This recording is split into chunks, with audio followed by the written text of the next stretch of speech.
Jadi sukses adalah aktivitas. Aktivitas untuk mencapai sesuatu tanpa kenal rasa takut, tanpa kenal rasa putus asa, tetapi selalu berjuang. Bahkan kalau bisa menjadikan semua kegagalan yang sudah kita alami itu sebagai pelajaran. Sehingga kalau Anda membaca riwayat Thomas Alva Edison, beliau menemukan kawat dengan bahan logam tertentu sebagai bahan dasar untuk pembuatan lampu listrik, itu setelah mencoba 3000 jenis bahan. Dicoba lagi, gagal lagi, tidak bisa hidup, tidak bisa menyala, coba lagi, putus, tidak bisa. Tetapi beliau coba terus, dan akhirnya beliau bisa menemukan logam itu. 3000 jenis barang yang dicoba sebelumnya itu beliau menyebut sebagai alat pelajaran, bahwa saya sekarang sudah tahu bahwa di dalam dunia ini ada 3000 jenis barang yang belum bisa dipergunakan sebagai bahan pembuat lampu listrik. Nah, dalam hal ini beliau sukses karena mau mencoba, terus dicoba, dan akhirnya ketemu. Sukses adalah keberanian seseorang untuk mengatasi segala macam kesulitan, sehingga kesuksesan ini bisa dimiliki juga oleh anak kecil. Ketika anak kecil mau belajar berjalan, dia jatuh, dia usaha lagi, berdiri lagi, jatuh lagi, usaha lagi berdiri, jatuh lagi, usaha lagi, jatuh lagi, usaha lagi, sampai akhirnya bisa berjalan. Nah, proses keberanian terus berjalan, keberanian bangkit di kala gagal, inilah yang disebut sukses. Ada motivasi, ada juga perjuangan. Nah, sekarang bagaimana mengoptimalkan pikiran? Kesuksesan ini bisa dicapai dengan mengoptimalkan pikiran. Apa ini sebetulnya? Hal yang utama untuk bisa sukses dengan pikiran yang optimal adalah memahami tujuan suatu perbuatan itu sendiri. Jadi kalau sekarang anak kecil tadi kan dilatih ya, misalnya mau jalan, jatuh, bangkitkan lagi, jatuh, dibangkitkan lagi. Kadang-kadang malah diiming-imingi. Ya, jadi misalnya diiming-imingi mainan, diiming-imingi makanan. Biasanya juga ibu-ibu kalau saya melihat melatih anak kecil, dia berdiri di ujung jalan. Ini mungkin mudah-mudahan tidak salah, karena saya sesungguhnya adalah 90% teori, 10% praktek. Saya 90% teori karena saya tidak punya anak, apalagi yang lain-lain. Nah, jadi saya teorinya begitu, 10% saya mengamati. Saya lihat seorang ibu kalau mendidik anak berjalan, itu dia jongkok di ujung sini, kemudian anaknya di sebelah sana. Ya, betul ya ibu? Betul ya? Nah, dia menjadikan dirinya sebagai tujuan anaknya untuk belajar berjalan. Nah, kemudian dia membukakan tangan, anaknya ini mencoba maju.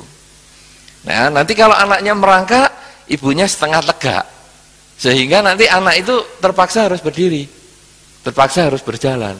Nah, jatuh, dicoba lagi, akhirnya anak itu bisa berjalan.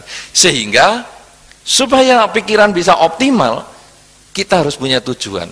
Apa saja yang harus kita lakukan, itu tentu harus ada tujuannya. Anda duduk ke sini tentu harus punya tujuan. Kalau tidak punya tujuan, Anda bisa bingung sampai di sini. Aku ngapain ya tadi ke sini nih? Apa tadi aku berpikir ya mau nyampe sini? Jadi harus punya tujuan. Nah, yang kedua, mengembangkan kesadaran. Indria kita ini memang seperti jendela untuk melihat objek-objek yang berada di luar kita. Mata melihat berbagai bentuk, telinga untuk mengamati berbagai suara, demikian pula hidung, mulut, dan kulit. 5 indria kita yang dikenal kalau di dalam sekolah, dulu ingat saya sih, sekolah mengenal yang disebut panca indria ya. Sampai sekarang masih ya? Masih panca indria? Siapa yang masih sekolah SD, SMP, SMA? Masih panca indria ya? Belum ada kemajuan. Oh, padahal kalau indria itu mata diculek, telinga dibuntu, lidah dipotong, kulit dikuliti, kira-kira jadi apa orang itu? Apa dia sama sekali nol? Apa sama sekali dia seperti patung, seperti yang dikatakan oleh Pak Haryanto? Dia masih bisa berpikir. Sehingga sesungguhnya ada yang dikenal kalau di dalam pengertian Buddhis ini, indria itu ada 6. Bukan hanya 5. Karena pikiran kita ini juga termasuk indria.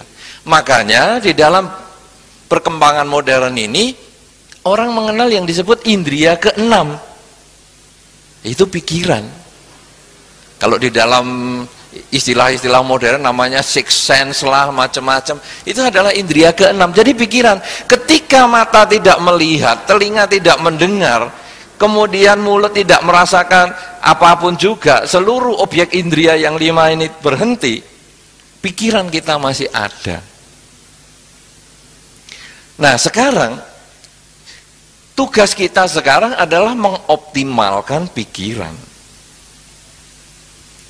Seseorang bisa mengoptimalkan pikiran ketika dia bisa melihat pikiran itu sebagaimana adanya. Manusia tidak bisa optimal, kesuksesan tidak bisa berhasil. Kesuksesan adalah keberanian bangkit ketika mengalami kegagalan. Kadang kita tidak bisa tercapai karena kita tidak fokus. Jadi misalnya ada beberapa mahasiswa yang sedang belajar, kemudian di SMS temennya, yuk main game online. Wah ini aku baru belajar besok-besok saja, game online nomor 1. Wah sudah, akhirnya pikiran bercabang ya, seperti Pak Haryanto tadi toh, ada penawaran ke Jakarta dan sudah kesepakatan di Duta Wacana sini, kan beliau bingung, tetapi beliau kan punya komitmen, ingat pada tujuan, akhirnya balik untuk ikut di sini. Nah sekarang sama, mahasiswa yang tadi yang saya bahas tadi, ketika dia sedang belajar, kemudian ada penawaran game online, indrianya ini kepingin sesuatu yang berbeda. Aduh aku males ini, aku kalau lihat rumus-rumus kimia, rumus-rumus ini, wah pusing, sudahlah game online. Beberapa orang-orang saya tanya, apa tuh game online yang sedang hit hari ini? Katanya Ayo Dance. Betul ya? Ayo Dance. Saya tanya lagi, apa itu Ayo Dance? Ini loh Bante, bisa beli baju, bisa beli pakaian, topi, bisa ganti muka, ganti rambut, wah macam-macam lah. Nah itu, dan itu menarik sekali, membuat orang menari. Wah saya lihat orang yang main itu ya, ini 90% teori, 10% praktek tadi, itu goyang-goyang badan, kepala, wah sambil menceti panah kanan kiri, maju mundur, wah macam-macam. Saudara, indria dia itu terpesona dengan telinga, dengan mata, kemudian dia merasakan pencetan ini, kemudian nekannya spacebar kencang sekali, cedak-cedak. Saya ngomong, apa ini gunanya kenceng-kenceng gini? Enggak kenceng, tidak mantep Bante. Oh sama saja loh, iya tapi harus cetak-cetak. Wah ini keyboard 60.000 rusak ini caranya gini. Tapi ya inilah begitu, memang. Nah saudara-saudara, Inilah rangsangan indria. Karena itu tadi yang dikatakan Pak Haryanto tadi, orang yang kaya, laki-laki kaya, punya kesempatan pergi jauh, tidak terlacak, biasanya macam-macam. Macam-macam bukan hanya milik laki-laki saja.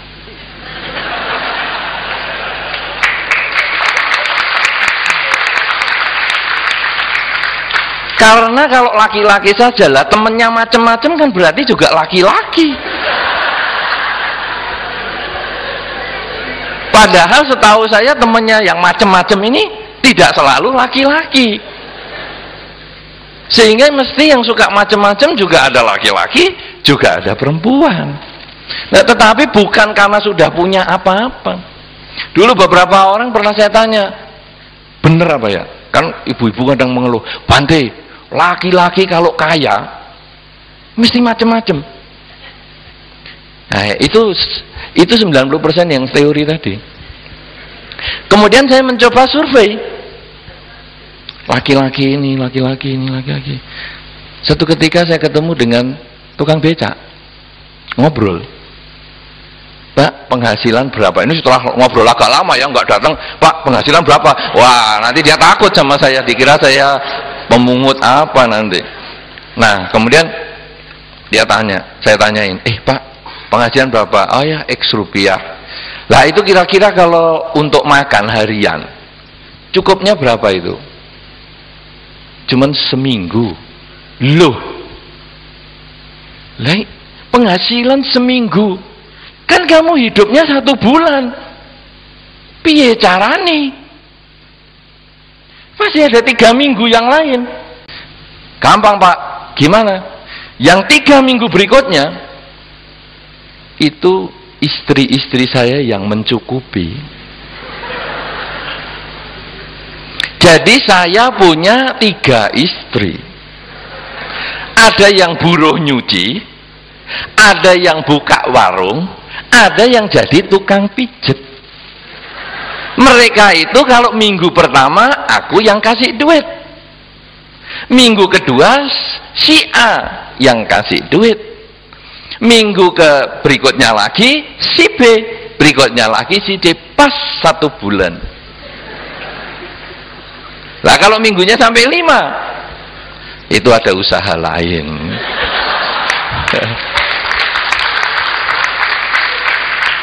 Jadi ternyata bukan orang yang kaya raya loh yang bisa macem-macem.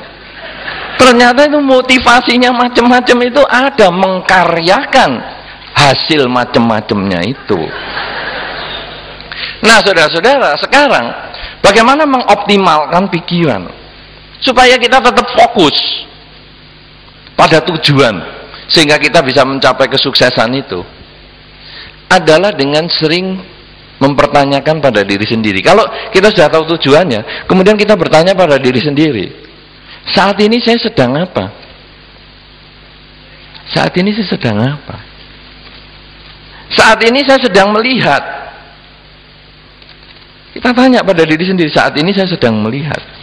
Saya sadar sedang melihat. Dalam bahasa Pak Haryanto tadi adalah mengembangkan kesadaran. Saya sadar sedang melihat. Nah, kemudian tadi Pak Utomo sudah memberikan contoh melihat kubis busuk, sisa. Saya sedang melihat. Kemudian saya ingat, kubis adalah makanannya bekicot. Sehingga saya bisa timbul semacam pencerahan, istilahnya Pak Haryanto tadi, untuk mengkaryakan kubis ini. Sehingga terjadi hubungan seperti yang disampaikan oleh Pak Utomo. Jadi saya sadar sedang melihat. Saat ini saya apa? Sadar sedang mendengar. Saat ini apa? Saya sadar sedang berbicara. Saat ini saya sadar sedang duduk. Saat ini saya sadar sedang bekerja. Saat ini saya sadar sedang membaca, sedang nonton televisi, sedang menyetir mobil. Selalu sadar setiap saat. Apa gunanya sekarang? Kesadaran itu, kalau tadi istilahnya Pak Utomo adalah untuk menikmati apa yang kita lihat, menikmati apa yang kita rasakan. Tetapi kalau saya mengatakan kesadaran ini adalah untuk memaksimalkan apa saja yang kita serap dengan indria. Termasuk saya sadar sedang berpikir. Kenapa demikian? Karena kalau kita selalu sadar setiap saat, stres itu hilang. Apa yang disebut stres itu bisa hilang? Stres itu timbul karena orang kadang melekat dengan masa lampau atau takut dengan yang akan datang.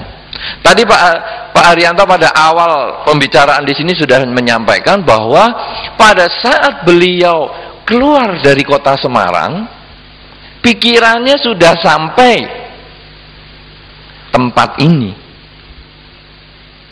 Dengan cara seperti itu, orang lebih gampang stres.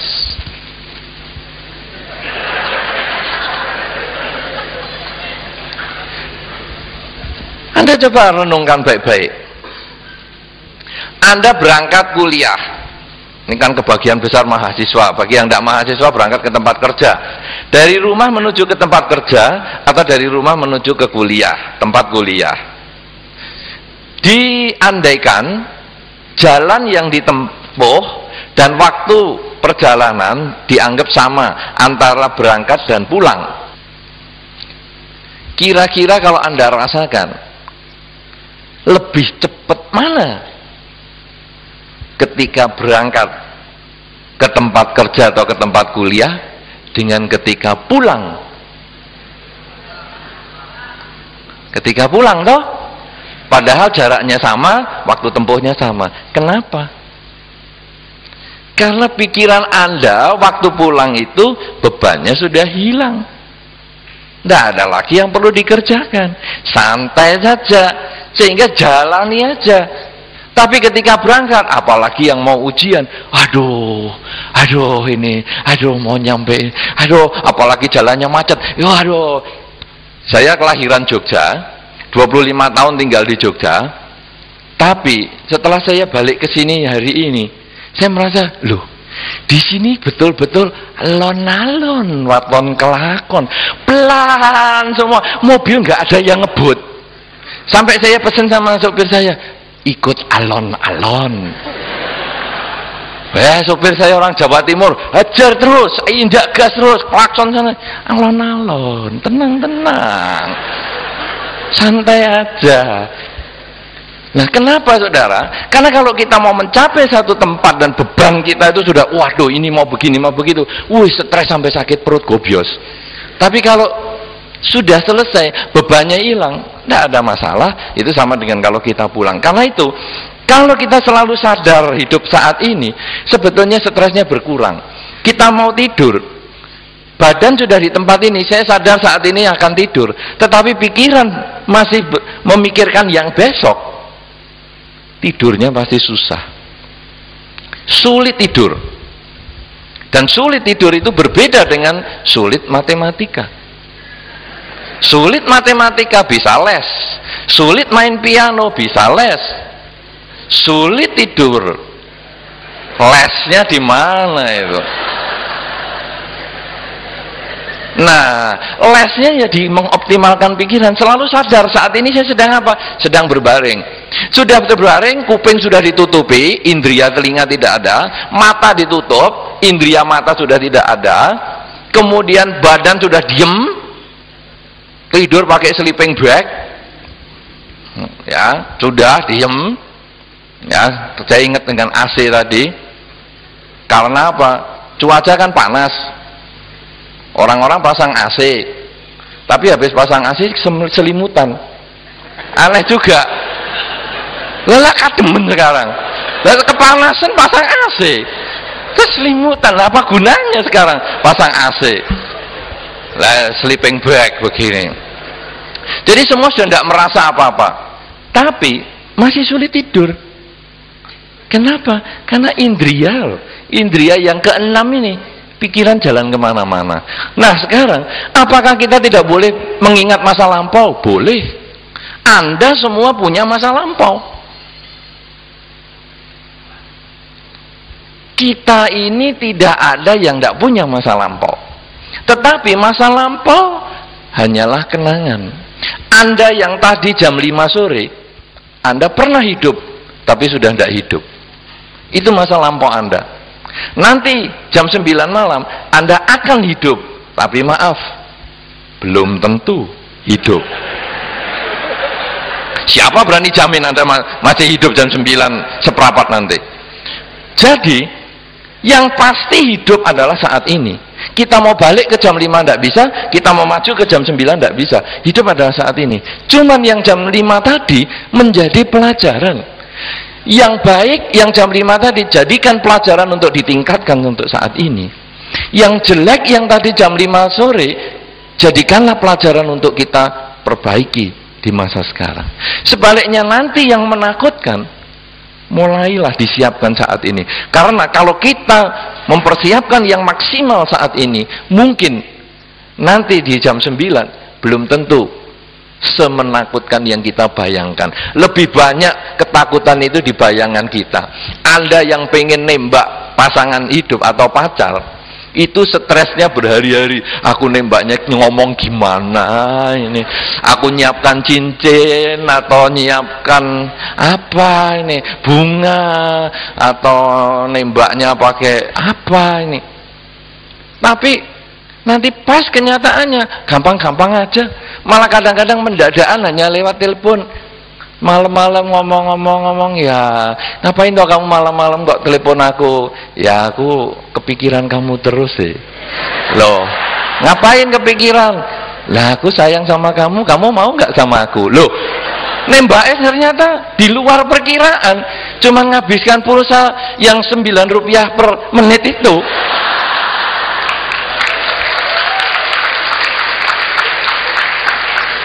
Padahal kita bayangkan yang bunga, yang apa, macem-macem lah.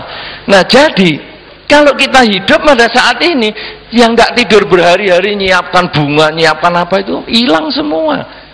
Ya, karena itu, masa lampau memang ada, kita jadikan pelajaran. Masa depan memang akan ada, kita jadikan tujuan. Tapi maksimalkan hidup saat ini, optimalkan hidup saat ini dengan selalu sadar, saat ini saya sedang apa, saat ini saya sedang apa. Dengan mengoptimalkan pikiran berdasarkan tujuan yang hendak kita capai, dan keberanian bangkit dikala kita mengalami kesulitan, berani mencoba, berani bangkit, maka kesuksesan dengan mengoptimalkan pikiran akan kita bisa capai.